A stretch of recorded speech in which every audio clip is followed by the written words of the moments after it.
Good afternoon, everybody. Welcome to another seminar hosted by the Center for Brains, Minds, and Machines. Today, the center is happy to host Dr. Julio Martinez-Trujillo, coming from Canada. So he's enjoying the weather, even though it looks really bad in here. A little bit about him. Julio did first his medical degree in Cuba, finished in 1991, and after residences ended up as an assistant professor then in the Javeriana University in Bogota, Colombia. One interesting thing is, as I tell this, try to plot in your minds what the temperature of these places is and see the trend. So going from Cuba down to up in the Andes Mountains, there, as an assistant professor, he got some experience in neurology, looking at some patients with certain deficits that involved attention, and that's where things kind of went in that direction. He realized that perhaps being a medical doctor had its limitations and the contributions you can do, and that perhaps as researcher, there are other things that he could contribute, and so he went on. He decided that he actually wanted to advance the field rather than just directly treat patients, and then he chose to then go to start his first master's and doctorate in the University of Tübingen under the supervision of Stefan Troje and Peter Thier, which he completed with a magna cum laude in 2000. Then, now being in Germany, a little colder, he decided that's not cold enough for him, so he decided to head now to Canada, and ended up doing his postdoctoral fellowship at York University with Dr. John Satzos. And there he did also very exciting research on eye movements and the relationship to what he was doing in attention. Just to not be quite satisfied with the temperature, then he decided that he wanted to move from Toronto to Montreal. Ended up in one of the coldest cosmopolitan cities in the world. And I think there he thought that was enough. At McGill, he was accepted. He became associate professor in the Department of Physiology, and he started his own lab there, of which I had great pleasure to be part of for several years. I would almost say too many, but it was so productive I can't. So. It's, Julio's close to my heart, and I can say that he is beyond a researcher, a neurophysiologist.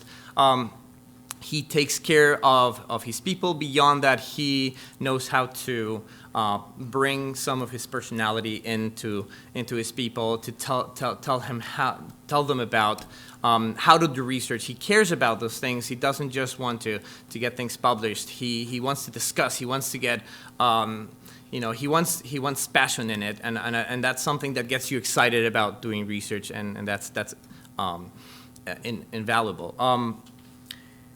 Then, as I said, he had enough cold, so he ended up heading after several years in 2014 to University of Western Ontario, or Western University now, where he is now a full professor at the departments of Physiology, Pharmacology, and Psychology, and now moved his lab to Western and is running it also at the Robarts Research Institute and the Brain and Mind Institute. And there, his lab continues to thrive, and he has been able to introduce a whole lot of really interesting topics. So now the initial studies on attention that he did with Stefan Troje are now a very small portion of all the really exciting things he does. So he went on to studying memory, short-term and long-term memory circuits and learning, and eye movements, and autism, and I don't have enough breath to talk about them, and I think I should let Julio tell you everything about it. So Today's talk is titled Probing Memory Circuits in the Primate Brain from Single Neurons to Neural Networks. So without further ado, please help me welcome Julio Martinez.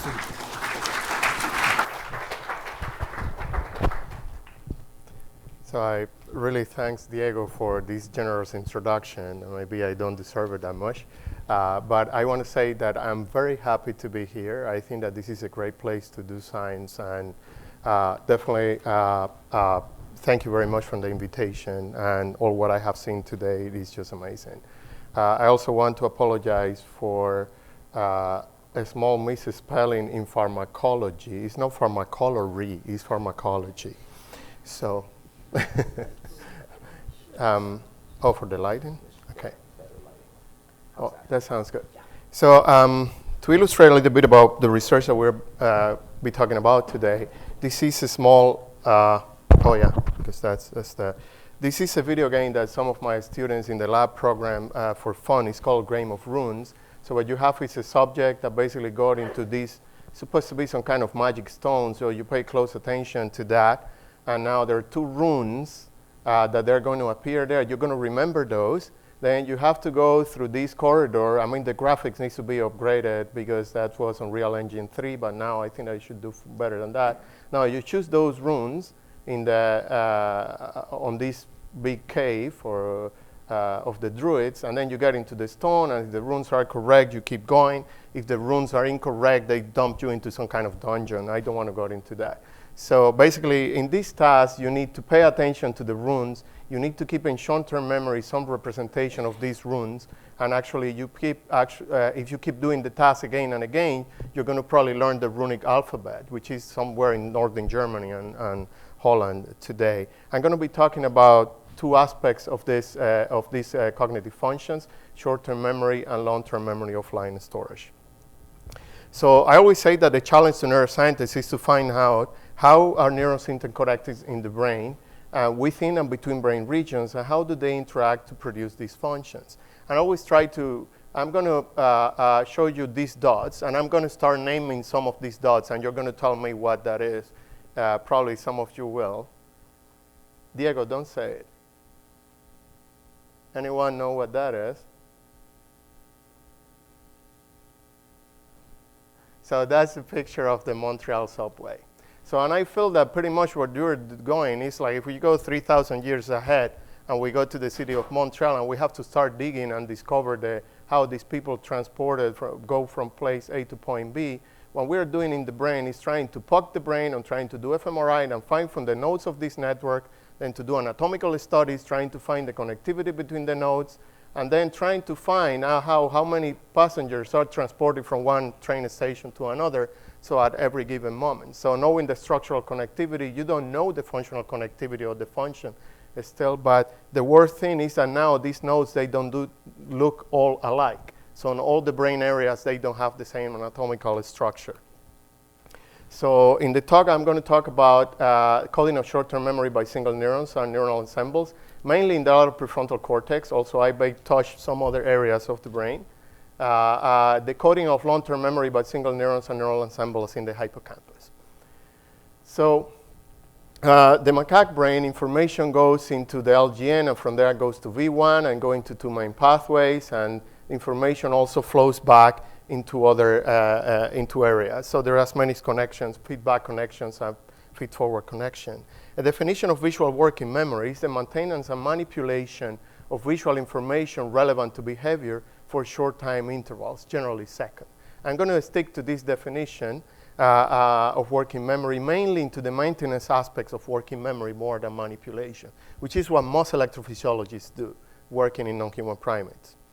So several decades ago, Funahashi and Goldman Rakesh actually, they described those cells in the lateral prefrontal cortex of monkeys, that if you train a monkey to remember one of these different spatial locations, you see that during the period when you turn the targets off and the monkey is remembering the location of the target, you see this increase in spiking activities. That's what you call it persistent activity or sustained activity. And this is the most accepted neural correlate of working memory so far. So, however, People thought that this persistent activity was restricted to association cortices, but new findings in the fMRI literature found that people could decode actually from visual areas the contents of working memory.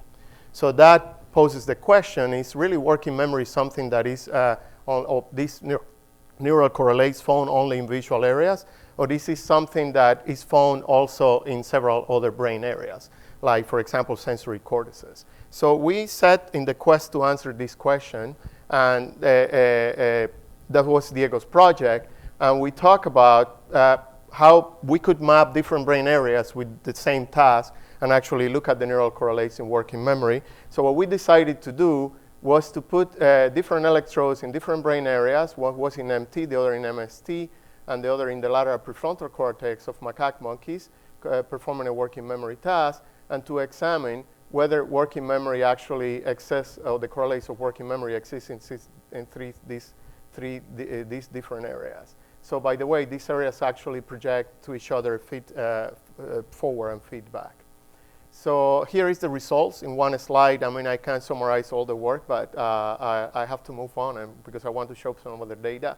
So in area MT, this is actually the sensory response to the sample, where what the animal has to remember. That was a motion direction. And what you see here in the delay period would be the response during the working memory period. So it's to see if these cells actually respond during this delay period and gradually to these 4 different stimuli where motion directions, we say that these cells encode working memory or encode working memory for motion direction.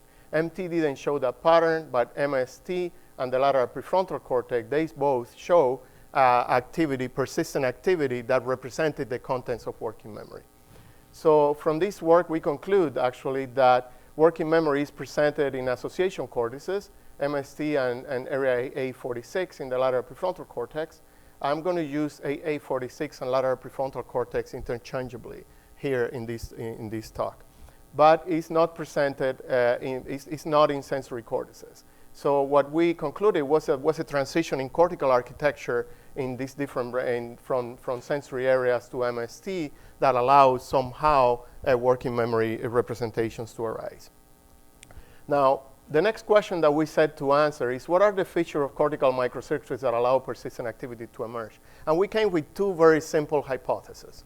The first hypothesis was that persistent activity arises from intrinsic properties of neurons that emerge in association areas. For example, the ion channels composition. If you hit a neuron with the stimulus and you stop the stimulus, the neuron is going to keep firing beyond that.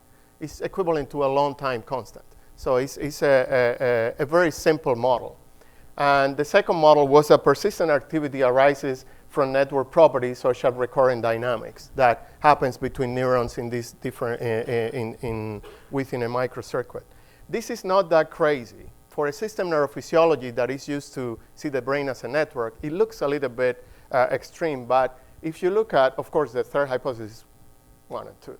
If you look at several papers, actually, they have shown that persistent activity could exist in slices. Actually, here in this paper, what they did in rat slices, they applied carbachol. We're doing patch clan studies. So they patch the cells, they apply carbachol, they hit the cell with a stimulus, and the cell show persistent activity. In this paper that is even more interesting, what they did was they just, recording from macaque lateral prefrontal inferotemporal neurons, they inject a stimulus into the neurons, and they see persistent activity in the proportion of neurons, even when you isolate synaptic transmission in those slices. So that was very interesting for me. And also, they found that happens in human and monkey neocortex, but it doesn't happen in the rat neocortex, at least not if you don't put carbachol. So the first experiments that I'm going to show you, we decided to go and do patch clamp in slices of lateral prefrontal cortex in the monkey. So we put a team together, and actually we developed a procedure in which we just take slices of prefrontal cortex, and we send it to the patch clampers. The patch clampers inject currents using the Allen Institute protocol, and then we observe if after injecting currents, we see persistent activity in those cells in the lateral prefrontal cortex. Here it is just a summary of the procedure. This is an intraoperatory image where you have the arcuate sulcus and the principal sulcus. Here you have the pieces of the brain. We have to put that very quickly into 4-degree saline and transport it. I think that someone is doing that here with human tissue. You know probably what we're going through. And here you have some pictures of the patch clamp. And here basically the experiment. You block synaptic transmission, you inject a current, and then you see if there is persistent activity in neurons after you interrupt the stimulation. The results were a little bit surprising. This is an example neuron. So basically, we are using the 1 second square pulse protocol of the Allen Institute, and what you do is you inject several pulses of depolarizing stimulus and also several pulses of hyperpolarizing stimulus that doesn't appear here. If you are familiar with patch clamp recordings or intracellular recordings, you know that you could do this.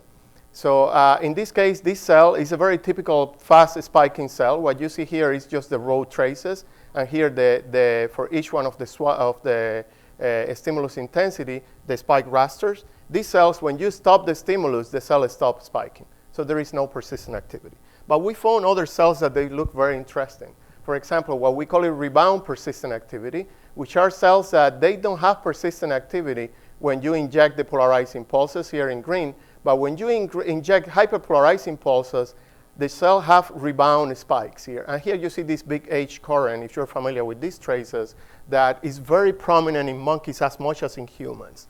And there is a paper by De Allen showing that these currents actually are very prominent in humans. And here you have a cell that you stimulate with actually excitatory pulses, and you see persistent activity after the cessation of the stimulus. Here for some of the pulses, not for all of them. There is a sweet spot that you can elicit this persistent activity.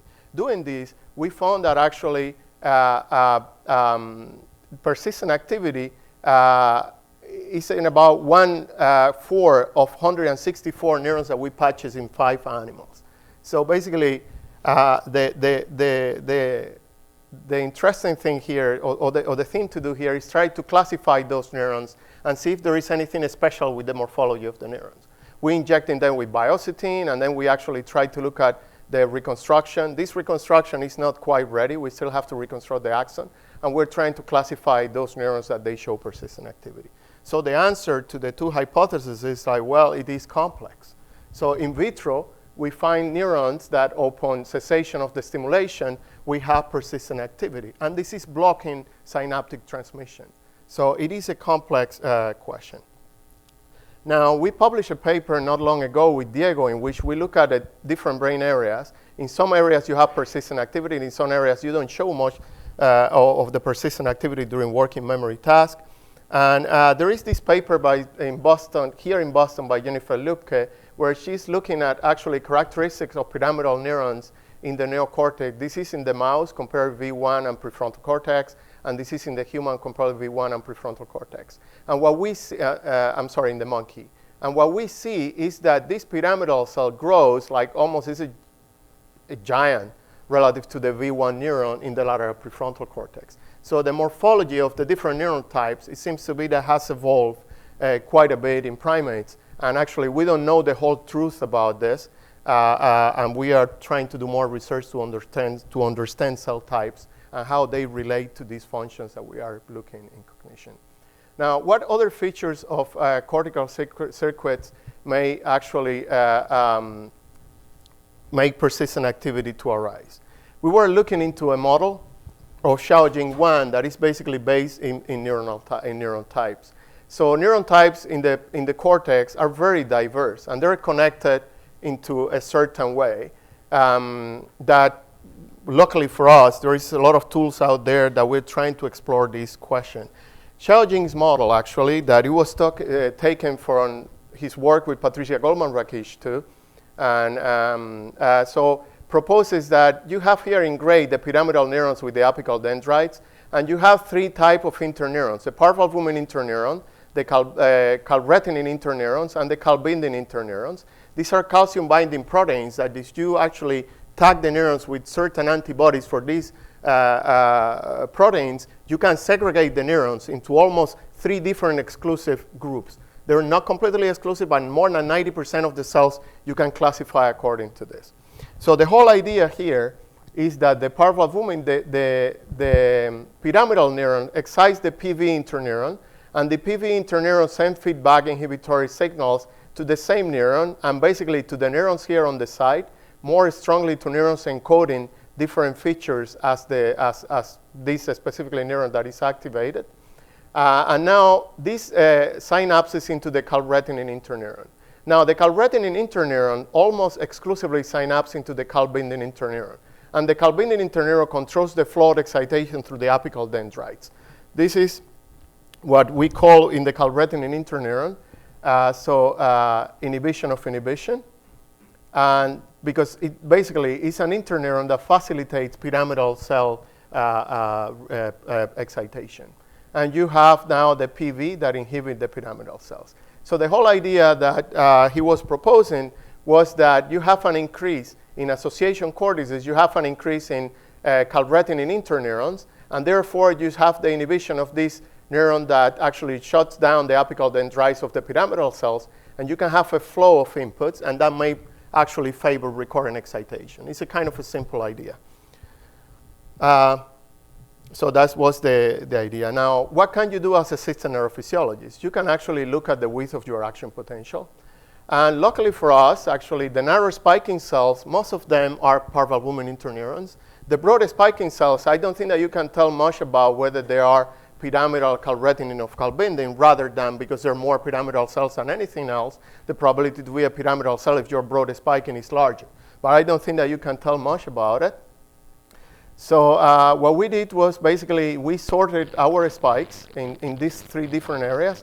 We classified the action potentials. Here you have a narrow spiking and a broad spiking cell very clearly. And we look at the proportion in the different areas. And here what we found. What we found is that here is the histogram with the different, with the spike width. So what you see in here in blue is the broad spiking cell, and in red the narrow spiking cell. And from MT to lateral prefrontal cortex, you see that the proportion of narrow to broad spiking grows smaller. So basically, you have less narrow spiking neurons in the prefrontal. Now, you could say, well, you have fewer PV neurons in the prefrontal. Well, that's not fair, because when you put an extracellular electrodes, you have sampling bias. You have a lot of things happening in electrophysiology that we know that it's a stretch. So we decided that we're going to do immunohistochemistry, and we embarked into this journey with some of my colleagues. This is just to show that what I was showing before, that there is an increase in PV, putative PV cells, but we don't know anything about these neurons. So what we did was, again, some of these animals were going into terminal experiments. So actually, we made the slices of the three different areas. And we actually, here you don't see that very well, but there is a DAPI stain here that defines layer 4. And here it is actually the different areas, MT and MST and lateral prefrontal cortex. MT and MST is good because you can fit it in one single slice. So that's actually good. And then it took us some time to troubleshoot the antibodies. What you see here, the little dots are the different neuronal types. So we have antibodies for the 4 main cell groups, neurogranin for the excitatory cells here. And actually, maybe that slide you can't see very well, but probably the next slide is going to give a summary of that. What we did was basically count neurons, a large number of neurons here, the sample size in each one of the different areas, and a large number of samples in each one of the animals. And we came up with the distribution of the number of PV, calretinin, neurogranin, and calbindin, and actually, more importantly, the ratio of PV to calretinin. So this ratio actually goes down as we go from MT to MST to lateral prefrontal cortex. So actually, we can say that the number of calretinin to parvalbumin, or you can say in the other way, parvalbumin to calretinin, basically changes from MT to LPFC. Because calretinin increases in number, we deduct that there is more inhibition of inhibition in lateral prefrontal cortex according to the number of cells, and that may be a feature of cortical microcircuits that allows sustained activity to arise.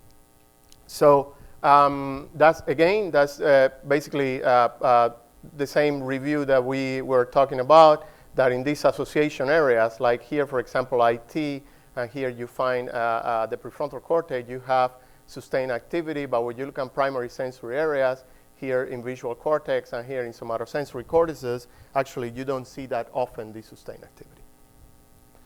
Now, what is the link between persistent activity or working memory? In this case, we switched to a series of experiments, and the first question that we ask is persistent activity in population of neurons sufficient to encode working memory? So that's a criteria. It may not be necessary, but is it sufficient to encode working memory? And we implanted Utah microelectrode arrays in the lateral prefrontal cortex of 2 monkeys, and then we trained the monkey in a very simple task. So this is the monkey brain, as many of you recognize. This is the lateral prefrontal cortex, this is the array, and this is intraoperatorial images, and we corroborate the location of the array so that we could do a good mapping after all. The task is pretty simple. It's an oculomotor delayed response task. The animal fixates, so a target appears at one of these 16 different locations.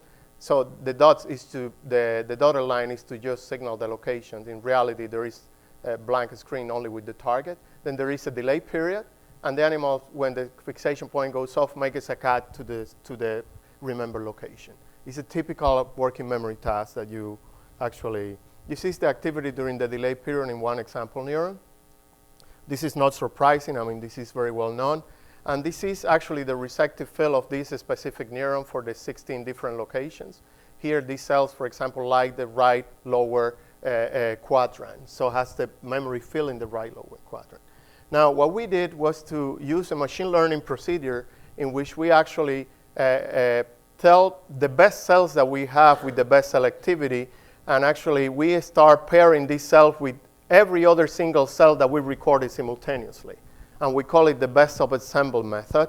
And then we start building ensembles of 2 neurons, for example, and then we choose the best ensemble of 2 neurons. And then with that best ensemble of 2 neurons, we start pairing with any other neuron in the sample. So, and then we take the best ensemble of 3 neurons. I understand, so let me make clear here, this is not really the optimal ensemble, because exploring this space is going to take us 4 years with the computer power that we had. So so what we are doing is pairing the best 2 with the other, and finding the best trio that includes the best pair, and the best quartet that includes the best trio. By doing that, we can reach performances of close to, in this case, to 80% with about 15 or 20 neurons, decoding performances, about with 15 or 20 neurons. So our conclusion here is that, yes, the activity seems to be sufficient to encode working memory in these lateral prefrontal cortex neurons. Now, but only when you take a population, not individual cells. Is that correct? Population. Yeah, individual cells won't make it. Yeah. Not good enough. No, not good enough. So when you take the population and you put it into the machine learning, well, we use several classifiers: logistic regression, support vector machine, linear, nonlinear kernels. Nonlinear kernel was problematic because we're overfitting the data, so we decided to stick to the linear kernels for now. So that's what we are doing, but yes, it's just the population. So there is a lot in this paper, correlations and a lot of things that we look into it. We can talk about that later if you would like to. I wanted to go to this exciting stuff about the monkeys playing video games. So basically, do lateral prefrontal neurons encode working memory in more realistic situation, regardless of eye movements and distractors? So our experiments are usually performed in a very reduced environment. That's what scientists, we are reductionists by nature. Of course, we have to isolate the variables. If not, we can't control for them. But at the same time, if you take a system that has 150 variables and you reduce it to 5, maybe the responses when you interrogate the system, what you're getting is not exactly the same thing as when the 150s are present. So we developed, looking into the video game development, we developed this toolbox that basically communicate on Real Engine 3 with our software. And we developed also algorithms to detect eye movements and to measure eye movement during these virtual environments. Unfortunately, UDK actually on Real 3 is dead. So you have to switch to Unreal 4. So I could tell you to download this, but it's kind of useless now because we are trying to upgrade this. And this is the monkey. So this is the monkey here with the joystick. And the monkey is navigating to pursue this blue color. Someone is telling me, so do the animals really think that they're immersive and they're really in a virtual environment? So I'm going to show you something now that is mostly anecdotal, but it may convince at least some of you. There is the monkey going, and he's chasing. He's doing just really well. So now the monkey go for the red stimulus and go there. And I believe that is happening in the next one. So basically what we find is that the animal, oh no, it's not happening in this movie. Maybe I got the wrong movie. So basically what we find is that when the animal makes a mistake, oh, this is not happening. Excuse me. The monkey is cheating.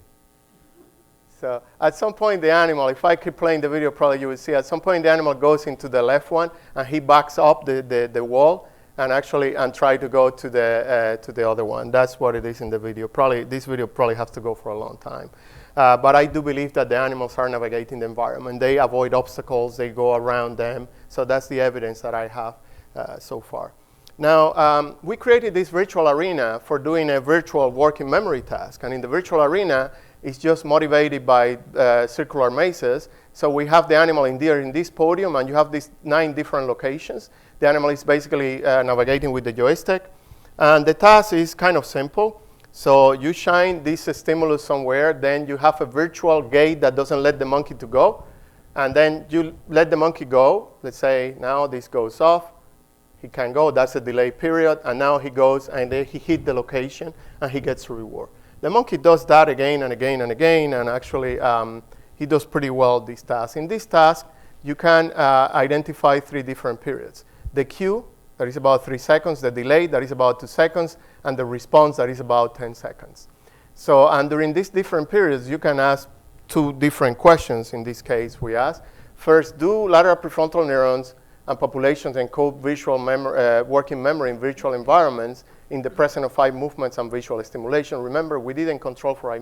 We measured the eye movement. We didn't ask the animal to fixate. And the second is more related with the causality between the activity and working memory, which is does changes in persistent activity produced by blockade of NMDA receptors using ketamine actually produce working memory deficits in this animal. There is a whole literature on ketamine and actually working memory and ketamine and depression. But what we know about ketamine is that it's an NMDA receptor antagonist. So here, just to show you the little clinical trial that we run here. So basically, we have the pre-injection trials in which we measure the performance of the animal in all these periods. Then we have the injection of ketamine. We had to train the animal for doing this injection so it doesn't get a lot of very stressed out. And then the animal keeps working, and you have the early post-injection and the late post-injection period. And you can do first at the performance of the animal. Well, first of all, we implanted 2 microelectrode arrays in the dorsal and ventral lateral prefrontal cortex. And actually, we use these designs that it is published in a paper by Blum et al. 2018, where you use these caps that improve a lot our incidence of troubles with the animal. But just to recap, so there is a ventral and a dorsal array in the lateral prefrontal cortex in the 2 animals. Those are huge array with 96 active channels each one. So you could record quite a bit of data. Now, what about the performance? This is the performance of the animal, so the number of correct trials. Correct trial is when animal hit the location in a certain time window. This is the number of correct trials with saline injections here in gray. So we repeated the injection because the injection could be an uncontrolled variable, so that might just have been affecting the performance of the animal. And here with ketamine. Actually, I just want to go back to this. I apologize for that. And I just want to say that these were the doses of ketamine that we used, 0.25 and 0.4 milligrams per kilo. We titrated the animals in this. We titrated the performance of the animal. If the animal start getting nystagmus, that dose is not going to work. So we have to go to the lower dose of ketamine. So this is the performance with ketamine. The animal actually, the number of correct trials went down, and then it recovers actually during the the washout period in about close to an hour. And this is the reaction times to reach the target. They increase with ketamine, and they recover during the period relative to the saline control. So in this case, we do have a deficit in working memory, performance in the working memory task in the animal. Now, how does it look like? This is the trajectories of the animal from the podium all the way down to the target. And they look pretty irregular there. When you look at under ketamine, all these black trajectories, the animal is just like roaming around and it kind of forget where the whole thing was. And sometimes it hits it, sometimes it doesn't. And then during the recovery period, it seems to normalize a little bit. So somewhere the animal is just wandering around in the maze and he doesn't find the location. of that. So the whole idea that we proposed was that ketamine basically acts at the level of this synapse here, mainly in part albumin interneurons that contain this type of receptor, and where low doses of ketamine may actually impact mainly this synapse. And what happened is that the lateral inhibition of neurons and the inhibition of the same pyramidal neurons doesn't happen. And therefore, the tuning curves actually flatten out with ketamine. So the tuning curve of the population is what gives you the tuning for the memory signal, of course. So this is an example neuron in which we have here in different colors the firing rate of the neurons during the delay period. What you have here is a plane that fits these firing rates and actually gives you, for example, in this case, this neuron was more selective for the target that was proximal and to the left when the animal comes here. So, and these are the different super smooth, actually, spike density functions. Now, when you give ketamine, what you see is that the response to a lot of these non-preferred directions start going up, and the thing becomes yellow. So basically, what you have is just a flat surface. And now, in this case, after the ketamine, you have the recovery where the tuning looks a lot like the tuning during the pre-ketamine period.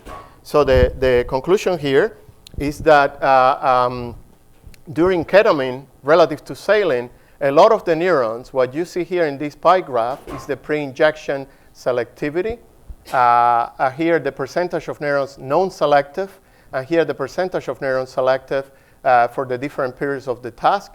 What you see is that the percentage of selective neurons for the different periods of the task decreases a lot during the early post-injection period relative to the pre, and then recovers during the late post-injection.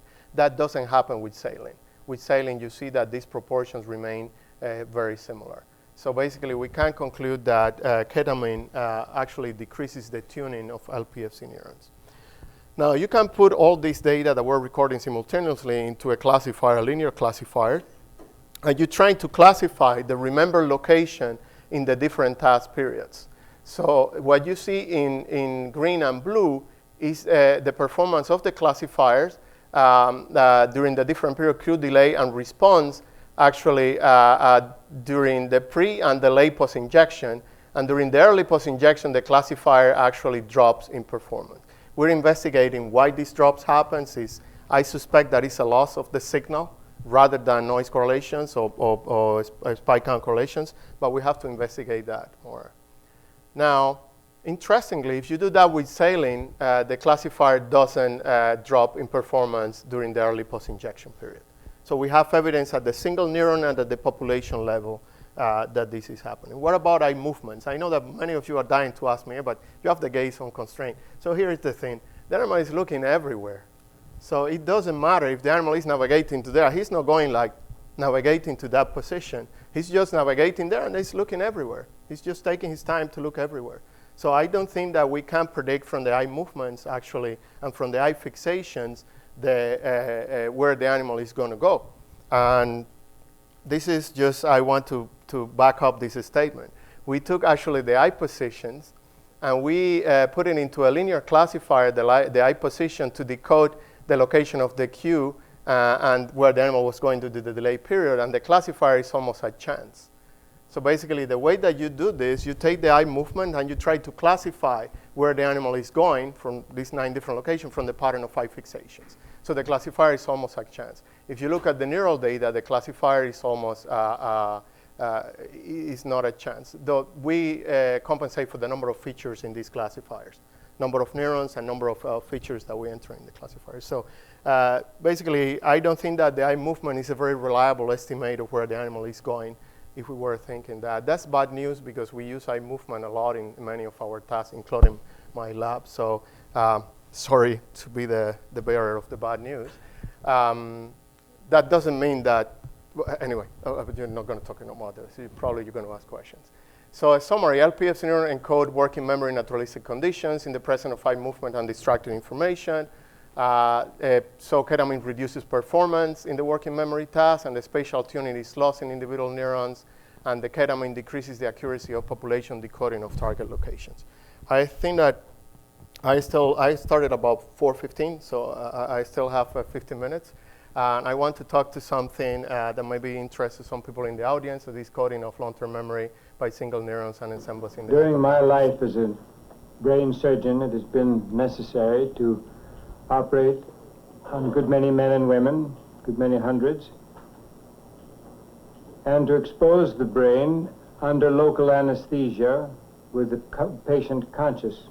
In those operations, it is a useful, practical procedure to stimulate the cortex electrically. These are not experiments.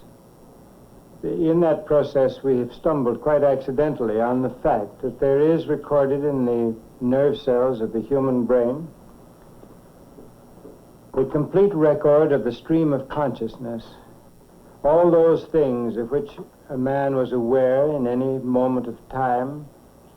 So I'm going to stop here because probably many of you have seen this video. That's Wilder Painful. So, and those were the times of the MRI, and he says they were not experiments, they were just findings, casual findings. So after that, Brenda Milner actually, this is a patient HM, Henry Molizon. So, and actually that has a bilateral resection of the temporal lobe. And many of you knows the seminal studies on Brenda Milner, which is one of the pride of Canada. So is Penfield. So, and yeah, I have to stop every time to say how incredible she is. I just can't get over it. So she's just an amazing person and researcher. So, and she published this paper with that it becomes an icon of people doing memory research, just basically. So the whole idea was that it was a loss in the ability to form memories, especially declarative memories, so or associative memories in this patient. And people associated the hippocampus with the memory field, obviously. But in the rodents, a little bit of a different picture arises. So John O'Keefe received the Nobel Prize for describing place cells in the rodent hippocampus in the 1971. So that was where it started the research. And basically, when the rodent navigates through a maze, there are places that responds on a certain position in the maze. So this is very critical, and there is now a split in the field of kind of a split I find between people that do spatial navigation and people that do memory research. And that kind of touches a little bit the humans and non-human primates and the rodents literature and the rodent researchers.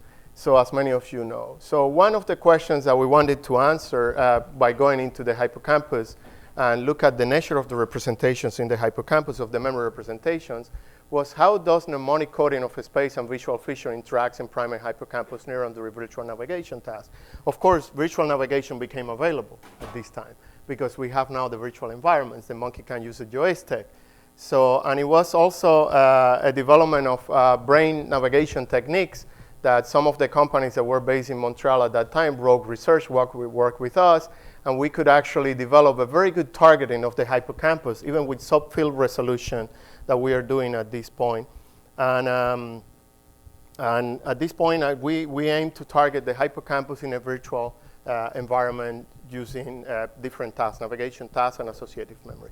This is the X-maze, which is inspired by rodent research. This is a mountain and this is a tree. Don't ask me why they're there. I'm still asking this question to Rob, my grad student that put them there. Why do you want them there? Oh no, I like them. Apparently the monkey likes the trees more than the mountain. That's the only thing that I can say about that. But what I'm going to talk about is not about allocentric cues now. So you can think about allocentric cue, but what I'm going to talk about is about a little bit of a different paradigm. So here is the X-maze. In one task, we train the monkey just to hunt for an object that is going to be rewarded. And you position the object at any different position in the maze. There is no trial structure here. The monkey navigates, hit the object, get the reward, keep going, finding, keep going. So that's what the monkey does. In the second task, what we call it the associative memory task, we anchor the targets here to the arms of the maze. So the targets could be these colored dots. And the walls of the maze would be either wood or steel. And depending on the wood or steel, the animal has to figure out this color scale, and the animal has to navigate to the item that gives the animal the highest reward. So if it is wood and you show green and orange, the animal has to go to the orange. But if it is actually steel and you show the animal green and orange, the animal has to go to the green one. So the animal has to reverse the context association. That's they do that very quickly. This is an example trial of one animal. As you see, it's not spiking. you got a spike there. So it amazes me how these hippocampus cells actually fire. It's just a little bit of a crazy thing. So, and the cell seems to be spiking. There you see this more random spiking, or I'm sorry, a sparse spiking. So this is the cell where the animal is just foraging, the task. And in the second task, the animal is actually doing the associative memory task. So what you see here is the eye movement, and you actually can recover the object that the animal is looking at. So here the walls are still. So, and the animal has to go to the green target. And bam, he gets a reward. Now the animal goes back. And this is amazing. Every time, I mean, some cell is amazing. Well, I'm going to talk about that. So here is the wall. The animal goes back. So the context is wood. The animal has to go to the orange and not to the green one. It's very clear, the task, right? It's just a context association task. And again, it's the cell firing after the animal receives the reward. The animal goes away and the cell keeps firing. So how the cells fired in the two different tasks? We could hold the cell into two different sections. For example, here you have a cell that doesn't fire in the foraging task. So here it is the distribution of the positions on the maze. And here the spikes, rasters, for the different positions in the maze. In this case, the cell doesn't fire, but when you go into the associative memory task here, in the arms of the maze where the objects are appearing, right, where the different objects appear, so the cell fires. In this cell, they fires a little bit here in this task, but in the other task, the cell fires again here in the arms of the maze and a little bit here in the corridor. And this cell seems to fire in the corridor in this task, and in here it's just firing everywhere. So basically, there is quite a bit of change. The same cell change firing. When you have the animal in the same context, the animal is navigating the same space, but now you have changed the task contingencies. And now this cell changes. That reminds a little bit of how play fields actually change when in the hippocampus literature when you change the context. So what you have here is the distribution of the different, what we call it, place fields in this animal in the foraging task. That is all around the maze. Here is the proportion of place fields for different areas of the maze that we have in different colors here. So what you see is that it's kind of homogeneous in the foraging task. Now in the associative memory task, what you have is in the arms of the maze, you have a sudden appearance of what we call it place fields in these areas of the maze. Are those really place fields? I'm not sure. So we sent it this paper, and people from the rodent groups actually made us to do a lot of spatial information content and a lot of things. At some point, I was accused of being actually like a dirty, doing a kind of a sloppy rodent hippocampus research. So I don't want to talk about that. It's traumatic. So now we have refined our analysis, and we have done a lot of the analysis that they do in the rodent, which is true. They have developed a lot of these analyses very thoroughly. It's a field that has evolved a lot. But the results are the same, whether you do with a spatial information content or we do it with actually looking at rates. So what mediates the changes in single neuron infarction information contents across that? I just want to take you to this part of the task where actually the objects appear right in the arms of the maze. So this is exactly where you see this resurgence of this appearance of place fields right in this part of the maze. Now, we have three variables. One is the context, the other one is the objects that we have in every single trial. So what you could do is basically divide the maze into different periods that correspond to different spatial areas. So post-reward or trial, pre-context, context appearance here in the corridor, object appearance in this case, and object approach. And the trial ends, and the animal goes again and loops through that. So now these are the responses of several neurons to different of these during the associative memory task specifically. What you see is that actually, for example, in the object approach or trial end, this neuron is firing a lot of spikes. Here in the x-axis is the firing rate of the neurons in different trials. That you see that there is a lot of spikes fired here, but not in the other areas of the maze. But these neurons, you have the opposite thing.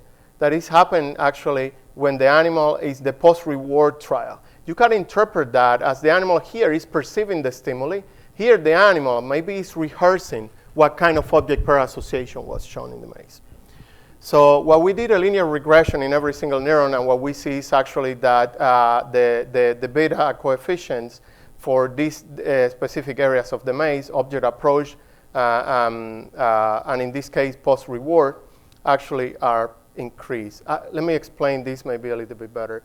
This is what we call trial N. That's when the animal start the trial. They see the different, the association and the targets, and then they get the reward. And this is the trial N plus 1. What we are regressing here is the context object association of the previous trial. So this is actually retrospective coding. So there is no object shown in this post-reward. The object disappears. So our conclusion is that maybe the animal is rehearsing what he saw in the previous trial, something that you find in the hippocampus literature. So what we believe that is happening here is that the neuron encoded behavioral relevant stimuli of the associative memory tasks in the arm and branches of the maze, and they encode it in two ways, perceptual and mnemonic. I'm going to go maybe quickly through the next slides. So what we try to do is to put all what I have told you about the spatial decoding in single neurons and feature decoding or context object decoding in single neurons, and now we bring it into classifiers. So basically, we produce pseudo-populations, and we try to classify, one, a spatial position of the animal in the maze, two, what kind of trial episode it was wood plus green and red on the left side. Green on the right and red on the left side. This is just a classifier performance. Maybe you should focus here in the middle row. This is a classifier performance relative to chance performance that we use. We do it by shuffling the trials. And what you can do is that you can classify the position of the animal in these different areas of the maze using the population firing rate with a lever that is higher than than predicted by chance. And you can do that in both tasks. But this is an allocentric coding, basically. We use an allocentric reference frame.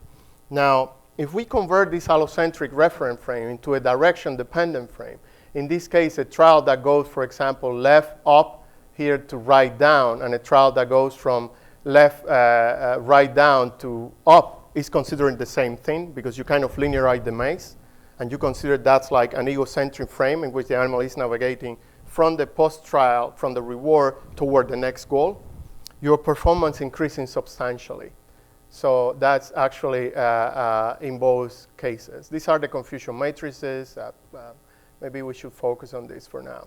Now, the most interesting thing here is that the performance, the classifier doesn't generalize. So when you train the classifier during associative memory and you try to test it during navigation for aging tasks, it doesn't generalize. The neurons change the firing rate. Something happened that the classifier doesn't generalize. So our interpretation is that the spatial code changes from one task to another. So this code is not stable. It's task specific. Or maybe it's stable for a task, but not across tasks. Now, again, what we wanted to do, and this is the last piece of information that I have, was to decode trial episodes from the population activity.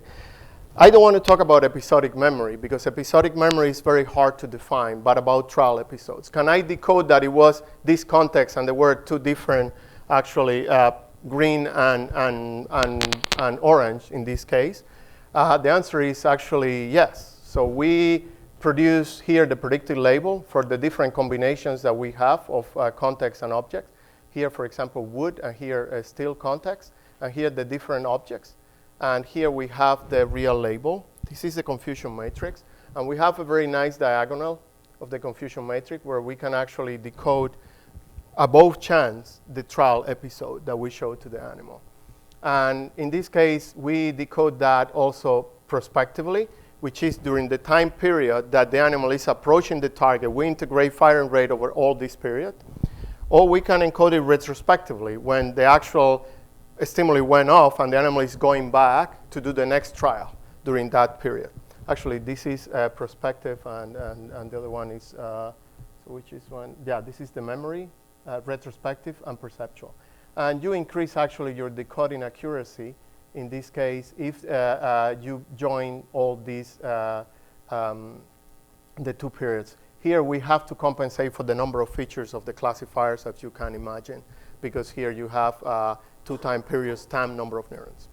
So, but the conclusion here is that we could actually decode the trial type from the neurons. So to conclude, I believe that single neurons and symbols in primate hippocampus is called a spatial position.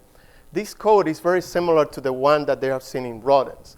However, this spatial code is not specific, is specific to a particular task. So the cells within the same session change the firing rate when you change the contingencies. The neural symbols in primate hippocampus encode information about trial episodes, prospectively and retrospectively, and this could provide the building blocks for episodic memories. Now, I have to say that a person that guided us really in our soul search in this hippocampus research was Howard Hippocampal. I was really heartbroken when I heard the news. I think that all what I can say about him, that it was the most kind person that I have known. And he predicted this. So the role of the hippocampus in navigation is memory. He thought about the hippocampus as this multidimensional device that actually encodes time and many dimensions. He was really an incredible mentor to my student and to me too, actually. Oh, sorry. I should actually shut down the volume here. So these are the people that did actually the real job. So we have a happy lab. We do a lot of science, and then we try to party hard also sometimes. And I have to say that here is Diego. Diego, you don't recognize yourself here. Probably that was in Montreal with our old setup. We have the old map box at that time. And here the other guys, this is a neurosurgeon that is collaborating with us. And here a picture of different guys in the lab. Rob Gooley, they lead a lot of the hippocampus research, and Megan and Marian, actually, they paired together to do a lot of the ketamine trials. So without these guys, we would have not been able to do this. So thank you very much to everyone and to our funding agencies.